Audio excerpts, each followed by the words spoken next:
கர்த்தருக்கு ஸ்தோத்திரம். கர்த்தருடைய நாமம் மகிமைப்படுவதாக.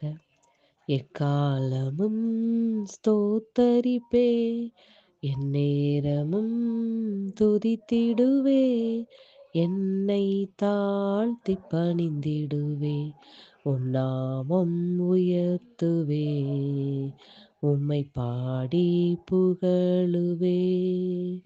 நீ செய்ததை மறக்க கூடுமோ? இந்த வாழ்க்கை நீ தந்ததே.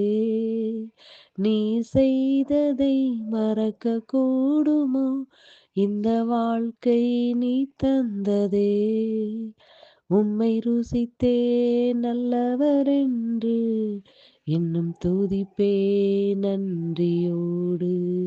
உம்மை ருசித்தே நல்லவரென்று இன்னும் துதிப்பே நன்றியோடு.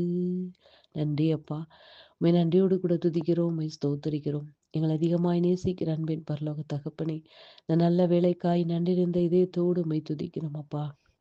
இம்மட்டுமா எங்களை கிருபையாய் எங்களை பாதுகாத்து இந்த வேளையில் உம்முடைய சமூகத்தில் கூடி சேர்த்த உம்முடைய அன்புக்காய் நன்றி செலுத்துகிறோம் அப்பா. நீங்க நல்லவர் என்பதை ஒவ்வொரு நாளும் நீங்க ருசி பார்க்க வைத்து கொண்டிருக்கிறீர் அப்பா.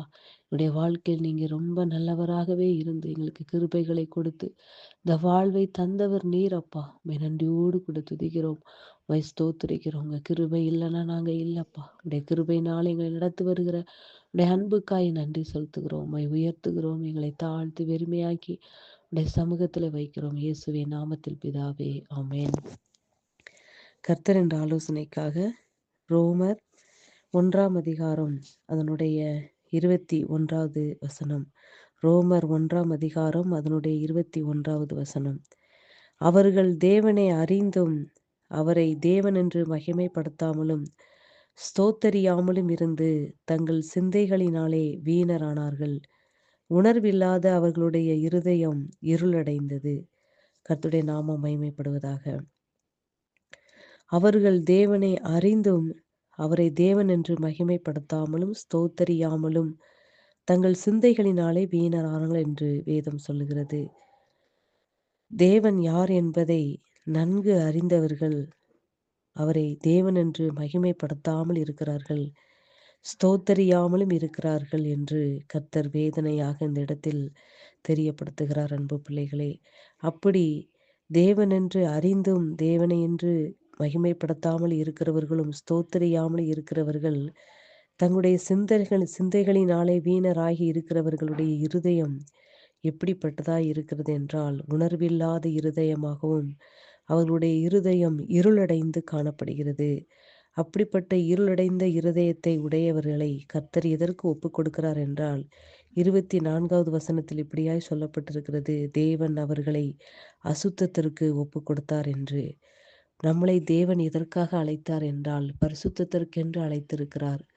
பரிசுத்த ஜாதியாய் நம்மளை தெரிந்து கொண்டிருக்கிற தேவன் அசுத்தத்திற்கு ஒப்புக் கொடுக்கிறார் என்றால் என்ன காரணம்? இந்த இடத்தில் தேவன் யார் என்பதை அறிந்தும் அவரை நாம் என்ன செய்யவில்லை? மகிமைப்படுத்தாமலும் ஸ்தோத்தரியாமலும் தன்னுடைய சிந்தனையினாலே என்ன செய்கிறோம் என்றால் வீணராக்கப்படுகிறோம்.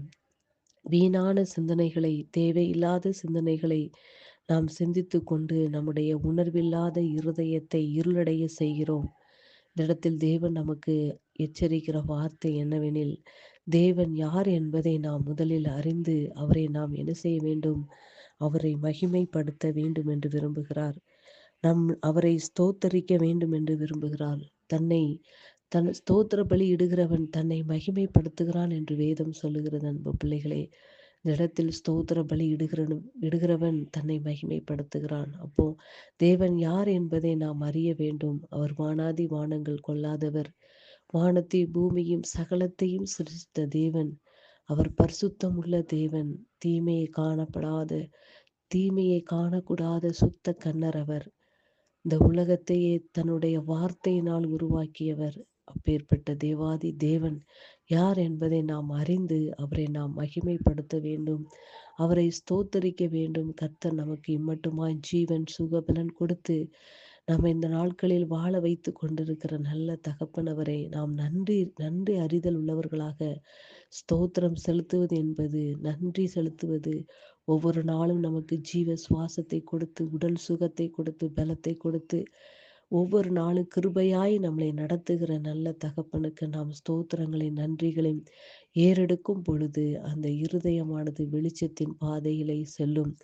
இந்த இடத்தில் சொல்லப்பட்டிருக்கிறது 2 நாளாகமம் 5ஆம் அதிகாரத்தினுடைய 13ஆம் வசனத்தில் இப்படியாய் சொல்லப்பட்டிருக்கிறது. அதனுடைய பிற்பகுதியில், கர்த்தர் நல்லவர், அவர் கிருபை என்றும் உள்ளதென்று அவரை ஸ்தோத்தரிக்கையிலும், கர்த்தருடைய வீடாகிய தேவாலயம் மேகத்தினால் நிறையப்பட்டது என்று வேதம் சொல்லுகிறது. அன்பு பிள்ளைகளே, பழைய ஏற்பாடு காலத்திலே சங்கீதங்களினாலும் ஸ்தோத்திரங்களினாலும் கர்த்தர் நல்லவர், அவர் கிருபை என்றும் உள்ளது என்று ஸ்தோத்திரம் பண்ணும் பொழுது, தேவனுடைய ஆலயமானது மேகத்தினால் நிறையப்பட்டிருந்தது என்று சொல்லப்பட்டிருக்கிறது. அன்பு பிள்ளைகளே, நாம் இந்த இடத்தில் கர்த்தர் நல்லவர், அவர் கிருபை என்றும் உள்ளது என்று சொல்லி அவரை மகிமைப்படுத்தும் பொழுதும், அவரை ஸ்தோத்தரிக்கும் பொழுதும், அவருடைய பிரசன்னம் நம்மளோடு கூட இருக்கும். அன்பு பிள்ளைகளே, அவருடைய பிரசன்னம் நமக்குள்ளே இருக்கும் பொழுது நம்முடைய இருதயம் ஒருபோதும் இருள் அடையவே அடையாது. அன்பு பிள்ளைகளை, கர்த்தர் நம்மளை அசுத்தத்திற்கு ஒப்பு கொடுக்க மாட்டார்.